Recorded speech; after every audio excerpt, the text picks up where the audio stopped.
1896ல London police ஒரு white பார்சல்ல ரிவர்ல மிதந்துட்டு வரத பார்த்து எடுக்கிறாங்க. ஓபன் பண்ணி பார்த்தா ஒரு குட்டி பாப்பாவோட இறந்த பாடி. அந்த ஒரு கேஸ வச்சுதான் ஒரு மிகப்பெரிய சீரியல் கில்லரை கண்டுபிடிக்கிறாங்க. Amelia Dyer. இவ காசுக்காக பல குழந்தைங்களை கொன்ன கொடூரமான அரக்கி. நீங்க கேட்டிருப்பீங்க நிறைய சீரியல் கில்லர்ஸ் பத்தி, ஜாக் த ரிப்பர், டெட் பட்டின்னு. பட் இப்போ நம்ம பார்க்க போறது Amelia Dyer, the baby reaper. அவ கொன்னது கொஞ்ச நஞ்சு குழந்தைங்க கிடையாது, 400 குழந்தைங்களுக்கு மேல அவ கொண்டிருக்கா. அமேலியா டயர் பிறந்தது பாத்தீங்கன்னா 1837ல பைலிமார்ஷ், பிரிஸ்டால், இங்கிலாந்துல பிறந்திருக்கா. அப்பா ஒரு ஷூ மேக்கர், அம்மா மனநிலை பாதிக்கப்பட்டவங்க. சின்ன குழந்தையில இருந்தே அவ அவங்க அம்மாவோட கத்தலையும் ஹாலோசினேஷனையும் பார்த்து வளர்ந்தவ. எது வரைக்கும்னா அவங்க அம்மா சாகுற வரைக்கும் இந்த விஷயத்தையே பார்த்து வளர்ந்திருக்கா. இந்த மாதிரி காசு கிடைக்குதுன்னு சொல்லி குழந்தைங்களை வாங்கி அந்த குழந்தைங்களை கொன்றுவா. எப்படிலாம் கொள்ளுவானா, ஒரு ஒயிட் டேப்ப குழந்தையோட நெக்ல சுத்தி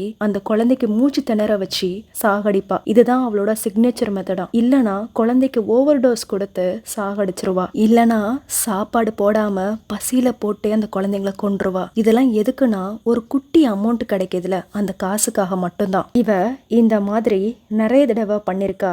சில குழந்தைங்களோட உடம்புல வெயிட்ட கட்டி ரிவர்ல தூக்கி எறிஞ்சிருக்கா. ஆனா ஒரு நாள் இவளோட பாவங்கள் வெளியே வருது. 1896 அன்னைக்கு போலீஸ் ஒரு பேபியோட பாடிய ரிவர்ல இருந்து எடுக்கிறாங்க. அந்த குழந்தைய சுத்தி வச்சிருந்த துணியில அவளோட அட்ரஸ் இருந்திருக்கு. அதை வச்சு போலீஸ் அவளோட வீட்டுக்கு போறாங்க. வீட்டுல நிறைய ரத்தம் புடிஞ்ச துணி இருந்ததெல்லாம் பார்த்திருக்காங்க. அதுக்கப்புறம் அவளை விசாரிச்சதுல அவளோட தப்பு எல்லாத்தையும் ஏத்துக்கிறா. ஜூன் 10, 1896 அன்னைக்கு அமேலியா டயரை தூக்குல போடுறாங்க.